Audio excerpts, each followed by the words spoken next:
My name is Celeste Simmons. I'm 28 years old. Stop begging for attention.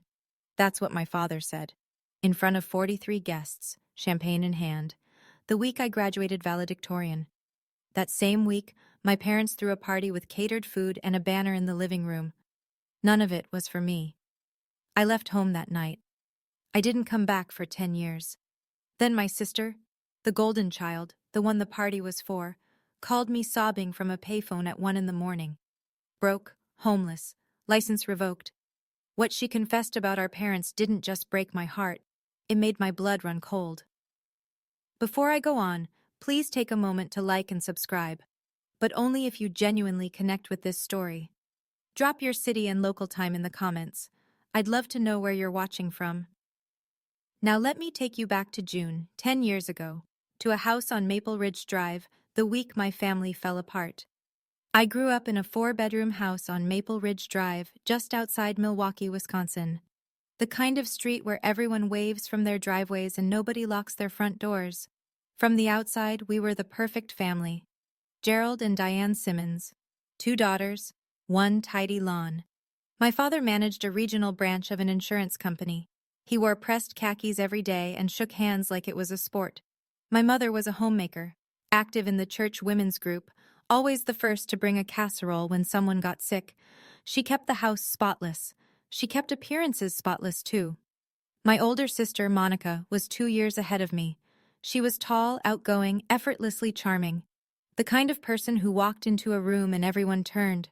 She played volleyball. She sang in the church choir. She laughed loud and easy, and people loved her for it. I was the quiet one. I got straight A's. I shelved books at the public library after school. I ate dinner without being asked twice, and cleaned my plate without being told. I thought that was enough. I thought if I was quiet enough and good enough, they'd eventually turn around and see me. I was wrong. There's one memory that sticks. I was 14. I just made the honor roll for the 6th straight semester, so I printed the certificate and taped it to the refrigerator, right next to Monica's volleyball team photo and her choir award. The next morning, it was gone. I found it folded on the kitchen counter under a stack of coupons. I asked my mother about it. She didn't look up from her coffee. The fridge was getting cluttered, honey. Monica's photos stayed. At the time, I told myself it didn't mean anything, but that refrigerator door was a scoreboard I was never allowed to win, and I didn't know yet that the scoreboard was rigged from the start. Senior year, I had one goal: valedictorian. I took 5 AP classes. I studied until 2 in the morning most nights, hunched over my desk with a lamp and a cold cup of tea. I worked 12 hours a week at the library to save money. I wrote scholarship essays on my lunch breaks. None of it was loud. None of it was seen. That spring, the school counselor called me in and told me I'd earned the top GPA in my graduating class. I would deliver the commencement speech. 700 people, my name on the program. I drove home that afternoon with the official letter on the passenger seat, and I swear the sunlight felt different. I set the letter on the kitchen table and waited for my parents to come home. My father walked past it, picked up the mail, put the mail on top of the letter. My mother came in carrying groceries. I said, "Mom, I got something today. Can I show you?" She glanced at the table. "What is it, honey?" "I'm valedictorian. They want me to give the graduation speech." "Oh, that's nice, sweetie." She turned to the fridge and started putting away milk. "Have you started on your speech? Maybe ask one of your teachers to help." That was it. I did ask a teacher. Mrs. Ruth Calloway, my AP English instructor. She was 62, sharp-eyed, silver hair always pinned back, reading glasses on a chain around her neck. She read my first draft at her desk after school, red pen in hand. When she finished, she set the pen down, looked at me over those glasses, and she wrote one line at the bottom of the page in neat cursive. "I'm proud of you. Remember this feeling." That line from Mrs. Calloway, I would need it more than I ever imagined. Graduation week started on a Tuesday. That was the day the official valedictorian letter arrived by certified mail. Heavy cream envelope, school seal embossed in gold. I left it on the kitchen counter, propped against the fruit bowl where someone would have to see it. Wednesday morning, Monica called home. She'd been accepted to medical school. Within an hour, my mother had called 15 people. I could hear her from upstairs, pacing through the living room, her voice bright and breathless. "Can you believe it? Our Monica!" By noon, my father had ordered a banner online.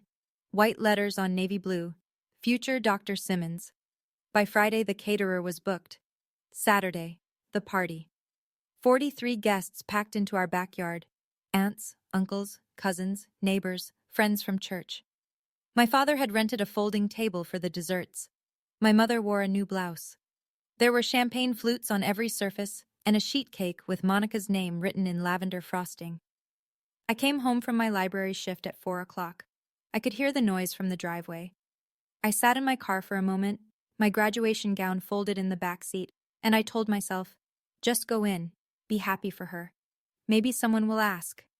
No one asked. I moved through that party like a ghost. I refilled chip bowls. I smiled at my Aunt Linda. I said congratulations to Monica, and I meant it. I truly did. She hugged me sideways, already turning to the next person. At some point, I drifted back into the kitchen, and there on the counter, exactly where I'd left it 4 days ago, was the valedictorian letter. It was pinned beneath a stack of used paper plates, soaking up a ring of condensation from someone's glass. I picked it up. The gold seal was smudged, and something inside me shifted. I walked back outside holding the letter. The yard was full. People were clustered around the dessert table, laughing, holding plates. My father stood near the grill with his arm around Monica, telling someone about the acceptance rate at her medical school. My mother was pouring champagne. I went to my mother first, touched her arm gently, kept my voice low. "Mom, I have some news too. I'm valedictorian." She looked at me, smiled quickly. "Oh, right. That's great, honey." Then she turned back to the champagne bottle and topped off a guest's glass. I stood there for 10 seconds, maybe 15. Then I tried again, louder this time, loud enough that the small group near the patio heard. "I also graduated this week. I'm giving the valedictorian speech on Monday." The yard didn't go quiet all at once. It went quiet in a ripple. A few heads turned. Aunt Patricia, my mother's younger sister, looked up from her plate. Monica glanced over. My father set down his drink. He looked straight at me, and his voice didn't rise. It didn't need to. It cut just fine at room volume. "Celeste, stop begging for attention. Not everything is about you. This is your sister's night." 43 people heard it. Nobody said a word. Aunt Patricia looked down at her shoes. My uncle coughed. Monica gave a short, uncomfortable laugh and turned to someone beside her. My mother refilled another glass, as though I hadn't spoken at all. I walked back through the kitchen, through the front door, and out to my car. I sat in the driver's seat in that driveway for 15 minutes. I didn't turn on the engine. I just sat there holding a smudged letter, breathing. That was the last time I cried over this family. I sat in that car and made a decision. I would never again hand someone the power to make me feel invisible. But 10 years later, I would learn that what my parents stole from me that night was far less than what they'd been stealing all along. Monday came. Graduation day. I put on my cap and gown alone in my bedroom. I checked my reflection in the bathroom mirror. I drove to the school by myself. The auditorium held 700 people. I know because I counted the rows while I waited backstage. Families poured in. Mothers clutching cameras. Fathers saving seats. Siblings fidgeting in the back rows. I watched them from behind the curtain and felt something hollow settle in my chest. When they called my name, I walked to the podium. The lights were warm. The microphone hummed. I gave the speech I'd worked on for 6 weeks. About perseverance, about proving yourself when no one is watching, about the quiet dignity of showing up even when no one claps. 700 people clapped. I looked at row 4, seats 7 through 10. The ones I'd reserved for my family. They were empty. All 4. But in row 3, just off the center aisle, one person stood. Mrs. Ruth Calloway. She was clapping hard, both hands raised, her eyes bright behind those glasses. After the ceremony, she found me in the crowd. She didn't say much. She just handed me a small envelope, pale blue, her handwriting on the front. Inside was a card. One line. "Your parents' blindness is not your failure. Go build your life." Tucked behind the card was a business card for a scholarship coordinator at the University of Minnesota. I kept both. I still have them. That summer, I applied. I got the scholarship. I packed 2 suitcases and drove to Minneapolis. I didn't tell my parents I was leaving. I didn't tell them where I was going. The house on Maple Ridge Drive shrank in my rearview mirror until it disappeared. And I made myself a promise. I would not look back. I didn't know that the moment I left, my parents began doing something I should have discovered much, much sooner. Minneapolis was a fresh start.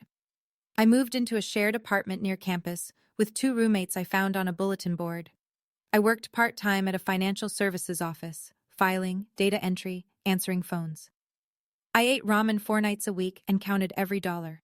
It wasn't glamorous, but it was mine. Sophomore year, I applied for my first solo apartment, a 1-bedroom in Uptown, nothing fancy, just a place where I could close a door and study in silence. I filled out the application, handed over my pay stubs, and waited. 3 days later, the property manager called. "I'm sorry, Ms. Simmons. Your application has been declined." I blinked. Why? "Your credit history shows some irregularities. I can't go into specifics, but I'd recommend pulling your full credit report." I hung up and sat on my bed, confused. I had no debt, no credit cards. I'd never borrowed a dime from anyone. I'd been careful with money my entire life. I told myself it must be a system error, some mix-up with a common last name. I was 20 years old and overwhelmed with coursework. I didn't have time to chase paperwork. So I let it go. I found a different apartment, a cheaper one, no credit check required, and I moved on. That was my first mistake, but I wouldn't understand that for years. Every few months my mother called. She always sounded the same, a little wounded, a little breathless, like she was reading from a script she'd rehearsed in front of the bathroom mirror. "Celeste, honey, I don't know what we did wrong. Your father cries at night. We just want our family back." Every time my stomach would tighten. Every time a small voice would whisper, "Maybe you're the problem. Maybe you're being selfish. Maybe you should go home." I never went home. But the guilt followed me to Minneapolis like a shadow I couldn't shake. I graduated from the University of Minnesota with honors, finance degree, 3 job offers before commencement. I took the best one, a junior analyst position at a mid-size financial consulting firm downtown. Within 2 years, I'd been promoted. Within 4, I was a senior financial analyst reporting directly to the managing partner. My boss, Margaret Thornton, early 50s, no nonsense, the kind of woman who wore reading glasses on a silver chain and remembered every number she'd ever seen, pulled me into her office one morning. "Celeste, you're one of the sharpest minds I've hired in 15 years. Keep going." I thanked her. I walked back to my desk and stared at my monitor for a long time. By 26, I had my own apartment, a reliable car, a growing savings account. I was building something real. On paper, my life looked like a success story. But every Christmas, I sat alone. I'd cook something small, roasted chicken, mashed potatoes, a glass of wine. I'd watch the snow fall over Minneapolis and think about the house on Maple Ridge Drive. Not with longing, exactly. More like a bruise you keep pressing to see if it still hurts. It always did. A little. I didn't talk to Monica. Not once in all those years. Every time her name crossed my mind, I saw the same image, the backyard party, 43 people, and my sister turning away with that short, uncomfortable laugh. She didn't defend me. She chose their side. At least, that's what I believed. I built a life that looked nothing like the one I grew up in, and I told myself that was enough. But there's a difference between enough and whole. I wouldn't learn that distinction until a payphone rang on a winter night and ripped open everything I thought I'd buried. It was a Thursday in February, 10 years after the party. I was on my couch, laptop open, reviewing a quarterly report. The apartment was quiet. Snow tapped against the window. My phone buzzed on the coffee table. An unknown number, area code 507. I almost didn't answer. I always let unknown numbers go to voicemail. But something, instinct maybe or just the late hour, made me pick up. "Hello?" Breathing, ragged. Then a voice, cracked and waterlogged, barely holding together. "Celeste? It's Monica. Please don't hang up." My hand tightened around the phone. I hadn't heard my sister's voice in a decade, but this wasn't the Monica I remembered. Confident, polished, the golden child in a white coat. This voice belonged to someone falling apart. "Where are you?" I asked. "Bus station, Rochester." "Rochester, Minnesota?" "Yes." "Why are you at a bus station at 11 o'clock at night?" A shaky breath. Then, "My phone got cut off. I don't have money for a hotel. I found a payphone." I stood up, walked to the window. The snow was heavier now. "Why aren't you at Mom and Dad's?" Silence. Long enough that I checked to see if the call had dropped. Then, very quietly, "They kicked me out 3 months ago." I set my laptop on the counter. I leaned against the kitchen wall. The words didn't make sense, not immediately. Monica was the favorite. Monica was the banner on the wall, the champagne toast, the future Dr. Simmons. Monica was the daughter they chose. "What happened?" I asked. I can't explain it all on the phone. I just need somewhere to go tonight. Please." Her voice broke on the last word. I didn't know yet what she was about to tell me. I didn't know that her next words would make me sit down on my kitchen floor. But something in the way she said, "Please, Va," like it was the last word she had left, told me this wasn't just a bad night. This was the beginning of something I could never undo. I told her to stay where she was. She talked while I pulled on my coat, not in full sentences, in fragments, like someone picking through rubble. She'd lost her medical license 6 months ago. A prescribing error, wrong dosage, wrong patient chart. The hospital launched an internal review. The state medical board opened an investigation. Within 8 weeks, her license was suspended. 2 months after that, it was revoked. "I was working 80-hour weeks," she said. Her voice was flat now, emptied out. "I was so tired I couldn't see straight. I made a mistake." I pulled my boots on, grabbed my keys. "Did you tell Mom and Dad?" "They found out before I did. Someone from the church knew someone on the hospital board. Dad called me before the letter even arrived." "What did he say?" She laughed, a short, brittle sound. "You know what he said? You know exactly what he said." I did, but I wanted to hear it. He said, "You've humiliated this family." I locked my front door. The cold hit my face. "And Mom?" Mom didn't say anything. She just stood behind him and cried, like she always does. After the license was revoked, Monica couldn't make rent. She'd moved back into the house on Maple Ridge Drive. Temporarily, she thought. But 2 weeks in, Gerald told her she needed to leave. "People are talking," he said. "We told the church you're traveling abroad." So they hid her. And when hiding her got inconvenient, they discarded her. "They loved me as long as I was useful, Celeste." Her voice cracked again. "The second I wasn't, I became you." That sentence landed somewhere deep. I didn't respond to it. I just started the car and pulled out of my parking spot into the snow.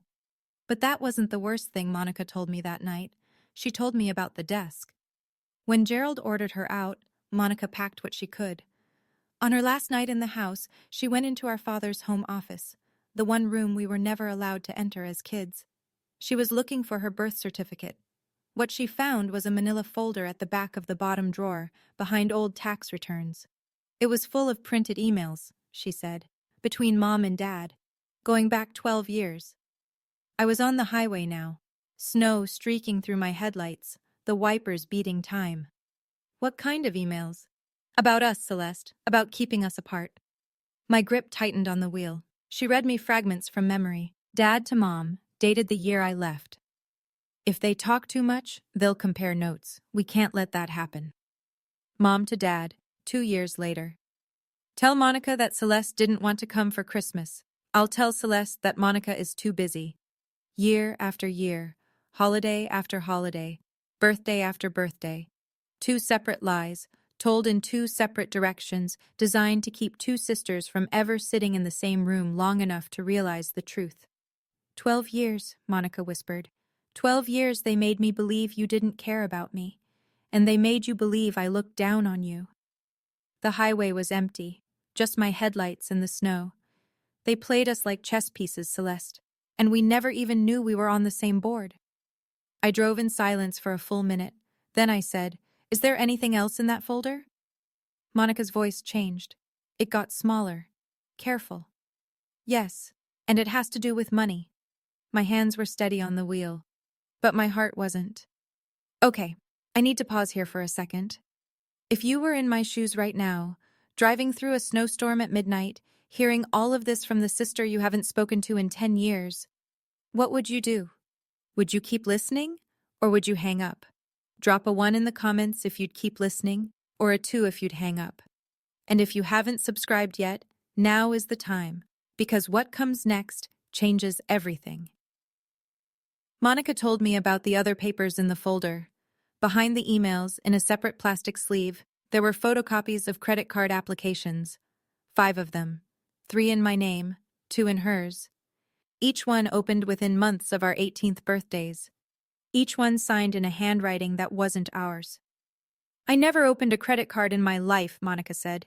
I didn't even know these existed until I pulled them out of that drawer. I merged onto the exit ramp toward Rochester. The bus station sign glowed green in the distance. What were they used for? Tuition, car payments, the kitchen remodel, that new roof they put on 2 years ago. She paused. And the party, Celeste, the caterer, the champagne, the banner, all of it went on a card with your name on it.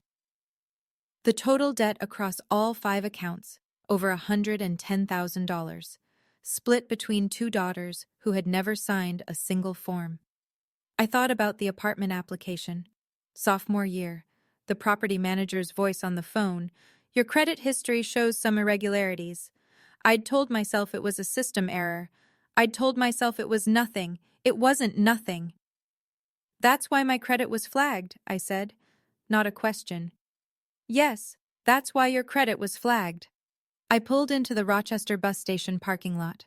Through the glass doors, I could see a figure sitting on a plastic chair under fluorescent lights.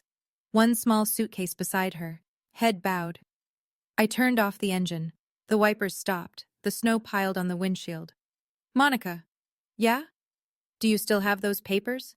"I photographed everything, and I brought the originals." I sat there for a moment. Then I opened my door and stepped into the cold. They didn't just ignore me. They didn't just choose Monica. They used my name, my identity, to build a life I was never invited into. And they did the same thing to her. She looked different. The Monica I remembered was polished. Straight posture, bright eyes, the kind of confidence that fills a room before she even speaks. The woman sitting on that plastic chair was 15 pounds lighter, hollow-cheeked, wearing a coat that was too thin for February in Minnesota. Her hair was pulled back in a knot that looked like it hadn't been redone in days. She stood up when she saw me. We looked at each other across the fluorescent waiting room. 10 years. 10 years of silence, built on lies neither of us chose. I didn't hug her. I wasn't ready for that. But I held the door open. "Get in the car." She picked up her suitcase. It was small, the kind you'd pack for a weekend trip, not for the rest of your life. She walked past me, and I smelled stale coffee and bus exhaust. We drove in silence for the first 5 minutes. I kept my eyes on the road. She kept hers on the window. Then very quietly, she said it. "I'm sorry about the party, Celeste. I should have said something." I didn't respond right away. I let the words sit between us. The highway hummed beneath the tires. "You're staying at my place," I said, "as long as you need." She nodded. Her eyes were wet, but she didn't cry. Not yet. "But tomorrow morning, we're calling a lawyer." "A lawyer?" "A lawyer. What they did isn't just wrong, Monica. It's a crime. And if we want those accounts off our names, we have to report it." She pressed her forehead against the window. The snow was slowing down. "They're our parents," she whispered. "I know." I didn't say anything else. I didn't need to. She understood. The folder sat in her suitcase in the back seat. Those papers, those forged signatures and stolen names, were about to change everything, and our parents had no idea they still existed. The next morning, I sat at my kitchen table with my laptop open and Monica in the chair beside me. I pulled my full credit report, all 3 bureaus: Equifax, Experian, TransUnion. It took 4 minutes to load, and those 4 minutes were the longest of my life. 3 accounts I'd never opened. 3 credit cards, each with a Milwaukee billing address. The house on Maple Ridge Drive. Opened in August, 10 years ago. The same month I left for Minneapolis. Total outstanding balance under my name, $67,000. The contact phone number on every application was my mother's cell. Monica ran hers next. 2 accounts, $48,000. Same address, same phone number, same forged signatures. I stared at the screen. $67,000. A number that had been sitting on my name for a decade while I lived on ramen and worked double shifts and got turned down for apartments I should have qualified for. I need to make a call, I said. A colleague at the firm had once mentioned a lawyer who handled fraud cases. I found his card in my desk drawer.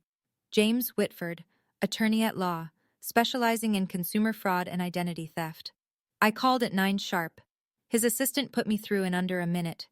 I laid out the facts, the accounts, the forged signatures, the timeline. I kept my voice even. I gave him the numbers. When I finished, there was a pause. 3 seconds of silence. Then James Whitford said, very carefully, "This is federal. This is identity theft under 18 U.S.C. Section 1028. Each forged application is a separate count." I looked at Monica. She was gripping her coffee mug with both hands, her knuckles white.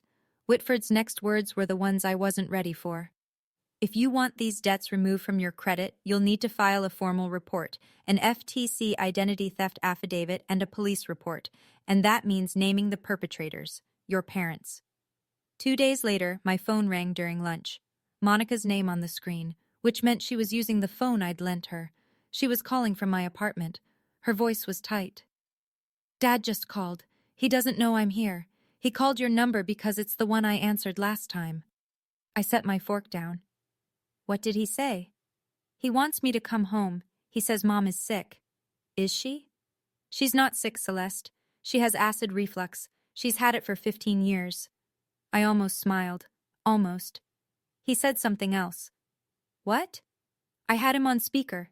He said, she took a breath.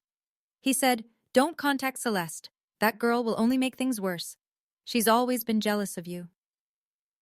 I was sitting in the break room at my office, 2 colleagues at the next table, eating sandwiches, talking about a client meeting. Normal life, 3 feet away. And here I was, listening to my father lie about me to my sister, again, from 200 miles away. "There's more," Monica said.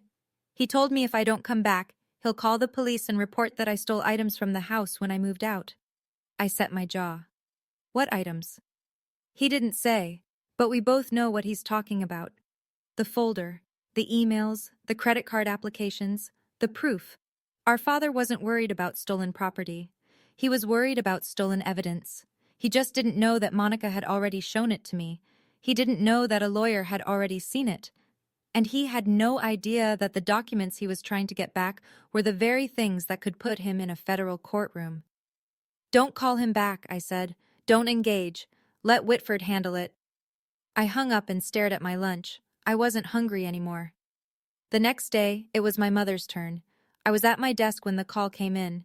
A Milwaukee area code. I knew before I answered. "Celeste, honey." Her voice was thin and trembling, the way it always gets when she wants something. "I've been so worried about you. I don't understand why you and your sister are pulling away from us. Your father and we love you both so much." I let her finish. Then I asked the question. "Mom, did you open any credit card accounts under my name?" Silence. Not the brief kind, the kind that has weight. "What are you talking about?" 3 credit cards, my name, your phone number on the applications, opened 10 years ago. More silence. Then her voice shifted, higher, tighter, wounded. Are you accusing me? After everything I've done for you? I raised you, Celeste. I fed you. I drove you to school every morning. And now you're calling me a thief?" "I'm not accusing you, Mom. I'm asking. And you haven't said no." I could hear her breathing. Fast, shallow. Then the tears started. "I can't believe this. I can't believe my own daughter would say something like this to me. Your father was right. You've always resented this family. You've always wanted to tear us apart." Her voice cracked in all the right places. She'd had decades of practice. "Mom, I'm done, Celeste. I'm done trying." The line went dead. I put my phone face down on the desk. I sat very still for a moment. Then I opened my email and started drafting a message to Whitford. She didn't deny it, not once. She cried, she deflected, she accused, she performed, but she never once said no. That told me everything I needed to know. 2 weeks passed. I was starting to think the worst was behind us. I was wrong. My phone rang on a Tuesday evening. It was Mrs. Calloway. "Celeste, I need to tell you something, and I'm sorry to be the one." She didn't sound sorry. She sounded furious. "Your parents spoke at the church fellowship meeting last Sunday. About 30 people. Your father stood up during open sharing and told the group that you've been, and I'm quoting, manipulating Monica into cutting off the family. He said you've always been jealous, and that you're using her breakdown to turn her against them." I closed my eyes. Your mother sat beside him and cried the entire time. She told people she hasn't slept in weeks. I could picture it perfectly. Gerald standing tall, voice steady, the grieving patriarch.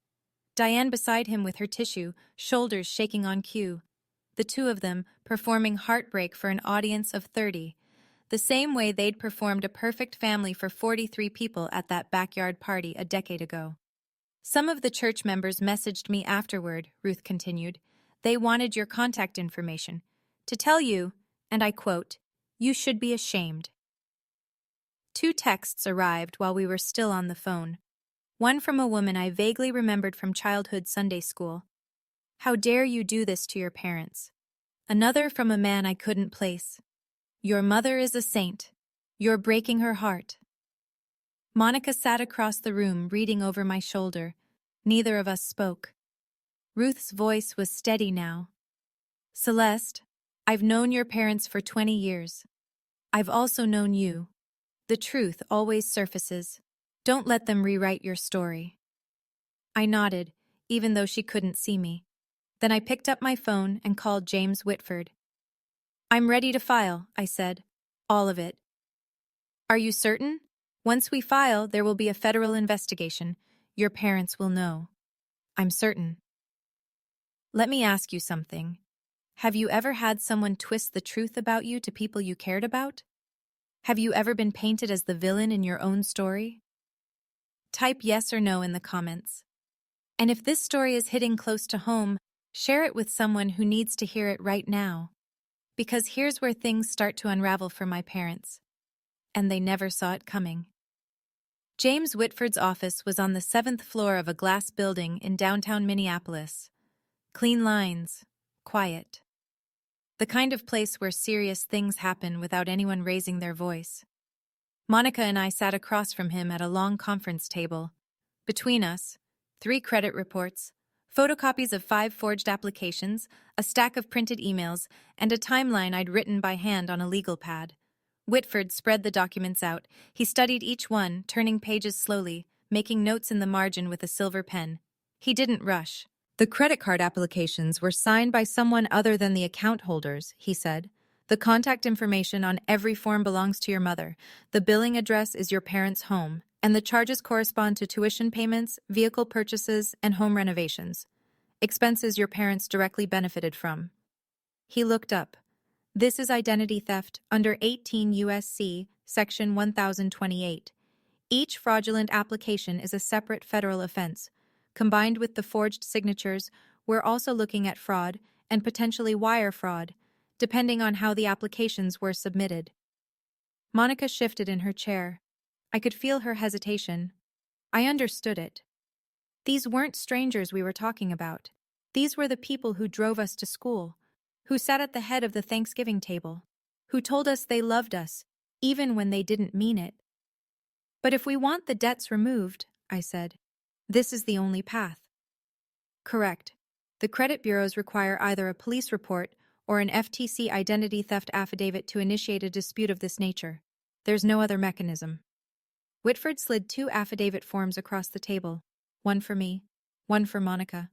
I didn't sign that paper out of revenge. I signed it because my name had been used without my consent, and I had every legal right to take it back. Monica picked up the pen. Her hand hovered over the signature line. Then she signed. 2 weeks after we filed, the ripples started. I didn't plan them. I didn't orchestrate anything. I went to work. I came home. I cooked dinner for Monica and me. I followed Whitford's instructions. Don't contact your parents. Don't discuss the case publicly. Let the process work. But in a community as small as the one my parents built their reputation in, truth doesn't need a spokesperson. It just needs a crack in the wall. Ruth Calloway was that crack. She didn't spread gossip. She didn't post anything online. But when people asked her, and they did, because Gerald's speech at the fellowship meeting had stirred up talk, she answered honestly. I've known Celeste since she was 14, she told Martha Greer, the church treasurer, over coffee. That girl has never been jealous of anyone. If Gerald and Diane want to talk about their daughters in front of the whole congregation, maybe they should tell the full story. Martha told her husband. Her husband mentioned it to the deacon. The deacon mentioned it to someone else. Then Aunt Patricia called me. I hadn't heard her voice since the party. 10 years. She'd been the one who looked down at her shoes when my father told me to stop begging for attention. She'd been silent then. She wasn't silent now. Celeste, I should have said something a long time ago. I'm sorry. What do you mean, Aunt Patricia? She was quiet for a moment. Then, I overheard your father once, years ago. He was in the kitchen with your mother, and he said, she cleared her throat. Open another one. Celeste never checks. I closed my eyes. I didn't understand what it meant at the time, she said, but I think I do now. And if you need someone to confirm what kind of people they are behind closed doors, I'm here. The wall was cracking, and my parents hadn't noticed yet. The last Sunday of that month, Gerald and Diane walked into church the way they always did. Side by side, chins up, Gerald's hand on the small of Diane's back. They took their usual seats in the front row, but this time the seats around them stayed empty. People filed in, nodded politely, sat 2 rows back, 3 rows back. Nobody chose the spot next to Gerald. Nobody leaned over to ask Diane how she was doing. The fellowship that had once revolved around them quietly rearranged itself, not with hostility, but with distance. The pastor, Reverend Alan Marsh, didn't name anyone. He never did. But his sermon that morning was about truth, accountability, and the sacred trust between parents and children. He quoted Proverbs. He spoke about the weight of deception carried inside a household. He looked out over the congregation and said, a family built on secrecy will eventually be undone by the very secrets it keeps. Gerald stared straight ahead. His jaw was tight. Diane pressed a tissue to her face. After the service, 3 couples, longtime friends, people who had been at the backyard party 10 years ago, approached Gerald near the parking lot. Howard and Jean Dempsey, Frank and Louise Cole, the Myers. Howard spoke first. His voice was low but direct. Gerald, we need to ask you something. Is it true you opened credit cards in your daughter's names? Gerald's face didn't crumble. It hardened. My family's business is my family's business. That's not a denial, Gerald, Howard said. Diane grabbed Gerald's arm and pulled him toward the car. She was crying. Real tears this time, or maybe the same rehearsed ones. It was getting hard to tell the difference. I wasn't there. I didn't need to be. The truth doesn't need a microphone. It just needs one honest voice. And then another, until the silence becomes impossible to maintain. Gerald called me that evening. I was washing dishes. The phone buzzed on the counter, and his name lit up the screen. I hadn't seen it there in 10 years. I dried my hands, picked it up, and answered. Celeste. His voice was different, smaller. The sharp edges were gone. What was left sounded like a man standing in a room that was getting smaller by the minute. You're destroying this family.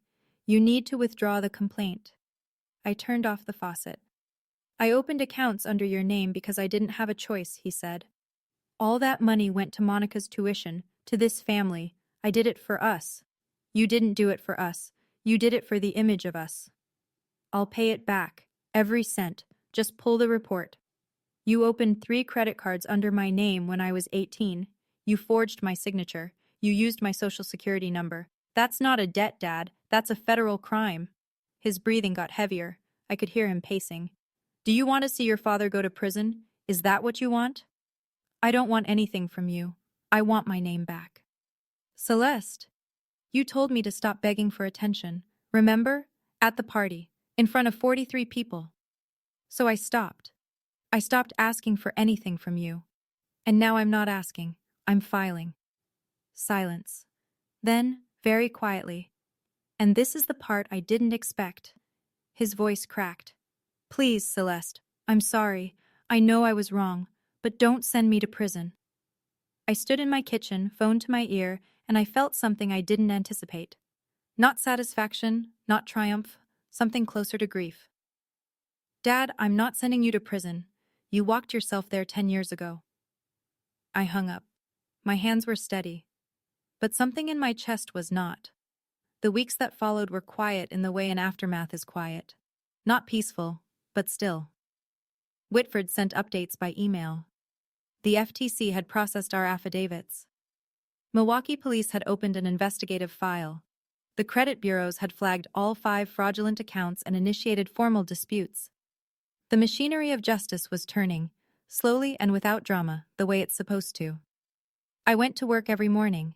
I analyzed numbers. I sat in meetings. I drank coffee at my desk and watched the snow melt outside my window. None of my colleagues knew what was happening in my personal life. I didn't need them to. Then one Wednesday afternoon, Margaret Thornton called me into her office. She was standing behind her desk with her arms folded and a look on her face I couldn't read. Sit down, Celeste. I sat. I'm nominating you for the Midwest Regional Financial Analyst Award. It's given to 1 analyst per year across the tri-state region. The selection committee reviews next month. I blinked. Thank you, Margaret. Don't thank me. You earned it. Your work on the Pendleton account alone would have been enough. But your consistency over 4 years, that's what sealed it. She shook my hand. Firm, brief. Then she went back to her reading. I walked out of her office and down the hallway. Halfway to my desk, I stopped. I leaned against the wall, pressed my back to it, and took one long, slow breath. 10 years ago, I stood in a parking lot and cried because my father told me I was begging for attention. Now I was standing in a hallway being told I was the best at what I do. Not because I begged, not because I performed, because I showed up every single day and did the work. I didn't need my father's approval anymore. I had something better. I had my own. She showed up on a Saturday morning. No warning, no call. I opened my front door to get the newspaper, and there was Diane Simmons standing in the hallway, eyes swollen, coat wrinkled, looking like she'd driven through the night. Celeste, please, we need to talk. I held the door open but didn't step aside. She stood in the threshold, half in and half out. Your father could go to prison, she said. Do you understand what that means? We could lose everything. You opened accounts in my name, Mom. You signed the applications. I didn't have a choice. Your father made me. Mom!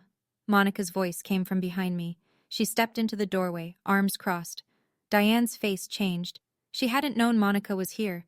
She looked between us, her 2 daughters standing together for the first time in over a decade, and something behind her eyes flickered. Not guilt, fear. Monica, sweetheart. Don't. Monica's voice was steady, quieter than I'd ever heard it. I read the emails, Mom, all of them, including the one where you wrote to Dad. Open another one. Celeste never checks. Diane's mouth opened, closed, opened again. No sound came out. You weren't forced, Monica continued. You participated, every single time. Diane's eyes filled. She looked at me, then at Monica, then back at me. Mom, I said, I don't want you to go to prison, but I'm also not going to carry $67,000 of debt that I didn't create. You have a choice. Cooperate with the lawyer. Acknowledge what you did. Negotiate a resolution. Or wait for the federal investigators to come to you. She stared at me. Her lip trembled. Then she turned, walked down the hallway, and disappeared down the stairs without another word. Monica closed the door. We looked at each other. She'll tell Dad, Monica said. I know. Then what? Then they decide. That's their choice now, not ours. It took 3 weeks. Whitford called on a Friday afternoon. I was at my desk, mid-report, when his name flashed on my screen. They've retained counsel, he said. Their attorney reached out this morning. They want to negotiate. I leaned back in my chair. Through the window, the first green of spring was starting to push through the Minneapolis skyline. What are they offering? full acknowledgement of the fraudulent accounts, restitution of all outstanding balances, $115,000 including accrued interest, paid through a structured repayment plan. In exchange, they're requesting that you and Monica support a plea agreement rather than pushing for a full federal prosecution. What does the plea look like? Guilty plea to identity theft, 3 years supervised probation, a financial restraining order barring them from accessing either daughter's personal information, credit, or financial accounts. No prison time. I thought about it. Not for long. Monica and I didn't file this to put them in prison. We filed it to get our names back. Then this achieves that. Accept it. The paperwork took another month. Gerald and Diane Simmons entered guilty pleas in a Milwaukee federal courtroom. No cameras, no spectators, just 2 attorneys, a judge, and 2 parents who had spent 20 years building a perfect image, signing papers that admitted it was a lie. The credit bureaus removed all 5 fraudulent accounts within 60 days. My credit score climbed 190 points in 6 months. For the first time in my adult life, my financial identity was actually mine. I called the property management company in Uptown, the one that had turned me down 7 years earlier. I wasn't looking for an apartment. I just wanted to say one thing. The reason I was declined in my application years ago was identity theft. My record has been corrected. The woman on the phone paused. I'm sorry that happened to you, ma'am. I didn't ask for my name back out of revenge. I asked because it was mine. That was always enough. News doesn't travel fast in a community like the one my parents built their lives around. It travels slow, through glances, through silences, through the things people stop saying. Nobody in the church congregation held a meeting. Nobody made an announcement. But within weeks of the plea, the quiet rearrangement that had started on that Sunday morning became permanent. Gerald and Diane stopped attending services. Not because they were asked to leave, Reverend Marsh would never do that, but because the space they'd occupied for 25 years no longer felt like theirs. The front row seats stayed empty for 3 weeks before someone else filled them. Their friends, the Dempseys, the Coles, the Myers, stopped calling, not out of cruelty, out of embarrassment. We believed them, Jean Dempsey told Aunt Patricia. For 10 years, we believed every word. Patricia kept me informed. Short phone calls once a week. She didn't editorialize. She just told me what she saw. Your father put the house on the market, she said one evening in late spring. They're using the equity for the restitution payments. They're moving into a 2-bedroom rental on the south side. I sat with that for a moment. The house on Maple Ridge Drive, the tidy lawn, the refrigerator with Monica's photos, and my vanished honor roll certificate. How is he? I asked. I didn't know why I asked. He's quieter, Patricia said. Your mother, too. They don't go out much. Thank you for telling me, Aunt Patricia. Of course, sweetheart. I hung up and stood at my kitchen window. The trees along my street were starting to bloom. He spent his whole life building an image, and in the end, the truth didn't demolish it. It just turned the lights on, and the people around him finally saw what had always been there, and looked away. Monica lived with me for 3 months. I won't pretend those months were easy. We were 2 women in their late 20s, sharing a 1-bedroom apartment, carrying 2 decades of damage we were only beginning to understand. There were good nights, cooking together, watching old movies, laughing at things that probably weren't that funny. And there were bad nights. One evening in March, I said it, the thing I'd been holding since the party. Why didn't you say something, that night? When Dad told me to stop begging, you just laughed. Monica put down her fork. She looked at the table for a long time. Because I believed him, she said. I thought you were being dramatic. They'd spent years telling me you resented me, that you were jealous, that you wanted to ruin every good thing that happened to me. And I bought it. All of it. For 10 years? For 10 years. We sat in silence. The heater clicked. I'm sorry, Celeste. I don't know how to make it right. You don't have to make it right. You just have to be honest. We started therapy, separately. Different offices, different therapists. Monica worked through the pressure of being the golden child, the impossible weight of a role she never chose. I worked through the invisibility, the guilt, the years of wondering if I was the problem. Monica found a job in April, a community health outreach coordinator at a nonprofit clinic. She used her medical knowledge without needing a license. The pay was modest. She didn't care. "First time in my life I'm working because I want to," she told me one evening, lacing up her sneakers for an evening walk. "Not because Dad needs a doctor in the family portrait." By May, she'd moved into her own apartment, 15 minutes from mine. Healing isn't a straight line. Some nights we argued. Some nights we just sat together in silence. Both were necessary. The award ceremony was held at the Grand Marquette Hotel in downtown Minneapolis. A ballroom with tall windows, white tablecloths, and 200 people from financial firms across the Midwest. I wore a navy dress I'd bought for the occasion. Simple. Professional. I arrived alone, checked in at the registration table, and took my seat near the front. When I looked at row 3, just off the center aisle, I saw two faces I didn't expect: Monica, and beside her, Ruth Calloway. Ruth had flown in from Milwaukee that morning, $80 for a round-trip budget flight. She was wearing a gray blazer and her reading glasses on their chain, and she was sitting in the third row with her hands folded in her lap, exactly the way she'd sat at my graduation 10 years ago.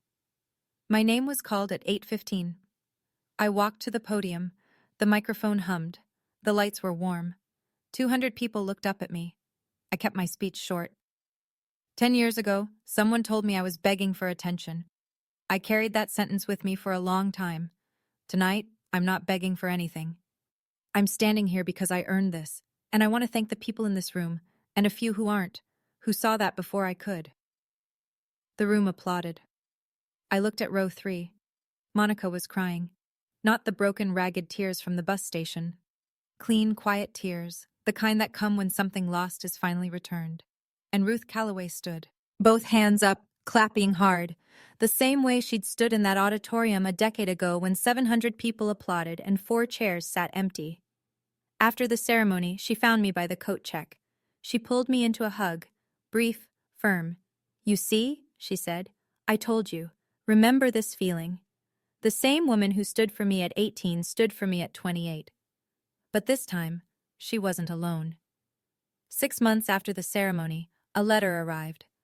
Not an email, not a phone call. A handwritten letter in a plain white envelope, postmarked Milwaukee. My father's handwriting, tight, slanted, the same penmanship he used on insurance forms my entire childhood. I sat on my couch and opened it. 2 pages, blue ink. He didn't start with an apology. He started with an explanation, or something close to one. He wrote about growing up poor in a town where nobody had anything, about dropping out of his first year of college because he couldn't afford it, about filing for bankruptcy at 30 and the shame that followed him like a second shadow. I thought if this family looked perfect, then maybe we would be. I thought if people saw Monica in a white coat, they'd see me as something more than a man who went broke at 30. I was wrong. I built a house on lies and I told myself it was love. Then he wrote this. "I know I was wrong about you, Celeste. I don't expect you to forgive me. I'm not asking for that. I just want you to know. I see you. I should have seen you a long time ago. I see you now. It's late, but I see you." I read the letter twice. Then I folded it, put it back in the envelope, and placed it in the top drawer of my nightstand. I didn't write back. I sat by the window for a while. The sun was going down over Minneapolis, painting the sky in shades of copper and gray. I thought about the refrigerator on Maple Ridge Drive, the vanished certificate, the smudged gold seal under a stack of paper plates. He finally saw me, but I no longer needed to be seen by him. That's the difference 10 years makes. I didn't close the door on my father that night, but I didn't open it either. I just let it be, neither locked nor wide. A boundary, not a wall. The distinction matters. So here's where I am now. I'm 28. I live in a 1-bedroom apartment in Minneapolis with a small balcony that overlooks a row of elm trees. In the fall, they turn gold. In the spring, they fill the street with that soft green light that makes everything feel possible. My credit score is the highest it's ever been. I'm saving for a down payment on a house, a real one, with my name on the deed and nobody else's. I go to work every morning at a job I love, for a boss who tells me I'm sharp instead of telling me I'm too much. Monica lives 15 minutes away. We have dinner together every Thursday, not because someone told us to, but because we want to. Sometimes we cook. Sometimes we order Thai food and eat it on our couch with a movie playing in the background. We don't talk about our parents every time, but when we do, we talk honestly. That's new for us. It's still hard. It's getting easier. Monica calls our father once a month, short, polite, careful. She sets a timer on her phone, 15 minutes, no more. She says it's enough for her. I respect that. I don't judge it. Everyone draws the line where they need to. I don't call him. I don't call my mother. The letter sits in my nightstand drawer, still unanswered. Every Christmas, Ruth Calloway sends me a card. Last year she wrote, "Still proud, always proud." I stuck it to my refrigerator with a magnet, and this time, nobody took it down. My family doesn't look like the one I grew up in. It's smaller, it's quieter, and it's entirely mine. There's a freedom in that. A strange, hard-won, imperfect freedom. The kind you only find after you stop waiting for someone else to hand it to you. If you ask me what I learned, and I know that sounds like the part of the story where someone gets preachy, so I'll try not to. I'd say this. First, if your family only loves you when you're useful to them, that's not love. That's a transaction, and you are allowed to walk away from a deal you never agreed to. Second, setting a boundary is not betrayal. It's not cruelty. It's not selfishness.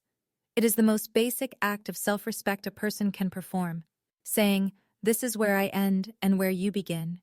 I spent 18 years with no boundaries and 10 more years learning how to build them. I wish someone had told me earlier, you don't need anyone's permission to protect yourself. Third, if you graduate top of your class and nobody throws you a party, throw your own. Buy yourself a cake, light a candle, sit with it. You earned that moment, and no one else's silence can take it from you. And fourth, this is the one that took me the longest to understand.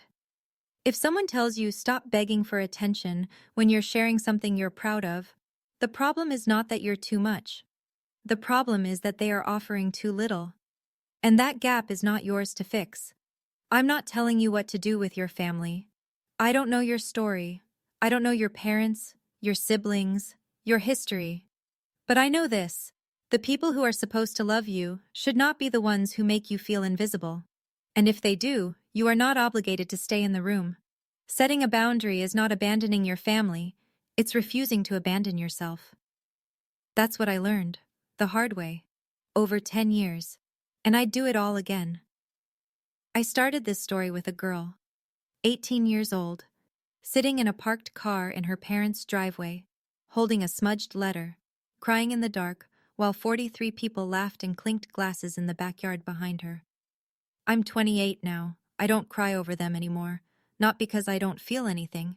I feel everything. I feel the weight of what was lost and the relief of what was found. But I've learned the difference between tears that heal you and tears that keep you small.